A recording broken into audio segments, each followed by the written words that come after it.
guys, welcome back to my channel. Don't forget to subscribe, like, and share.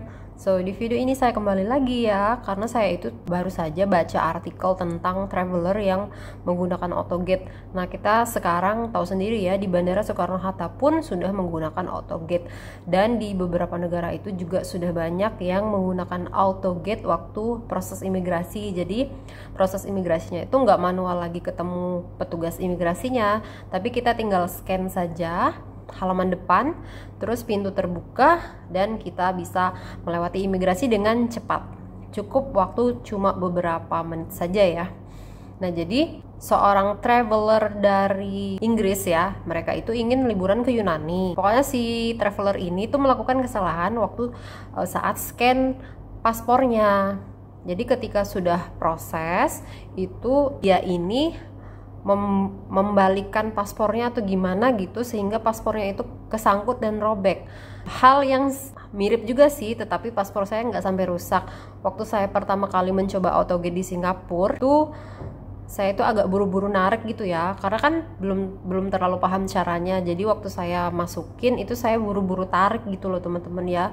Dan sebenarnya ketika proses itu kita nggak boleh tarik-tarik sembarangan aja. Makanya saya sudah pernah tunjukin ya bagaimana cara menggunakan autogate di Singapura. Jadi kan kita masukin halaman depan yang paspor ada foto kita ya, itu dimasukin tuh sampai mentok gitu ya. Kalau udah duk mentok itu berarti tunggu aja, nanti kan ada tandanya suruh remove paspornya atau belum kayak gitu. Nah, waktu saya tiba-tiba tarik, terus saya jangan ditarik dulu gitu loh, kayak petugas imigrasi Singapuranya tuh bilang gitu. Terus dia kotek-kotek gitu, baru saya ulangi prosesnya dari awal lagi gitu. Jadi nggak boleh terlalu buru-buru. Misalnya belum tahu caranya, nanti tuh ada petugasnya juga yang di deket situ yang akan memandu gitu ya. Jadi saya lanjutin lagi ya teman-teman, cerita tentang si turis Inggris, si Emily Allen ini dan keluarganya sudah jauh-jauh hari memesan ke liburan ke Yunani dengan total biaya 8.000 pound sterling atau setara dengan 153 juta.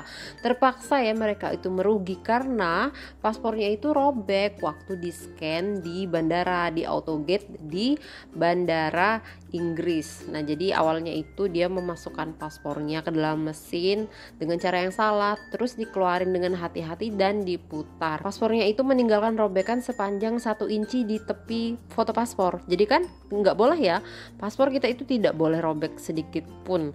Dan untuk menyiasati robekan ini, staf di bandara tuh menyuruh si Allen ini membeli selotip dari toko, terus diselotip lah. Nah, secara teknis dia bisa terbang ke luar negeri, tapi patroli di perbatasan Yunani kemungkinan besar tidak mengizinkan paspor yang robek itu masuk ke negaranya. Jadi akhirnya dia dan keluarganya itu harus membuat keputusan yang menyakitkan untuk membatalkan liburannya dan pulang kembali ke rumah. Ya, begitulah kira-kira ya teman-teman.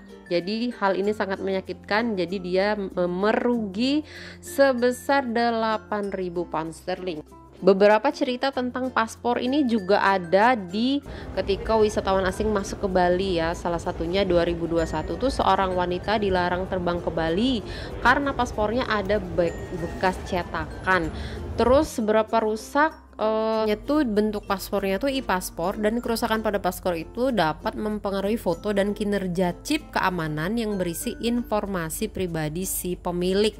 Tapi sih sebenarnya nggak hanya e-paspor aja, ternyata paspor yang biasa pun kalau misalnya rusak, kotor itu ada yang kena denda ya. Saya barusan baca juga. Jadi ada turis Australia ini katanya curhat bahwa dia itu kena denda 15 juta karena paspornya kotor waktu masuk ke atau lewat di imigrasi Bali di airport Ngurah Rai.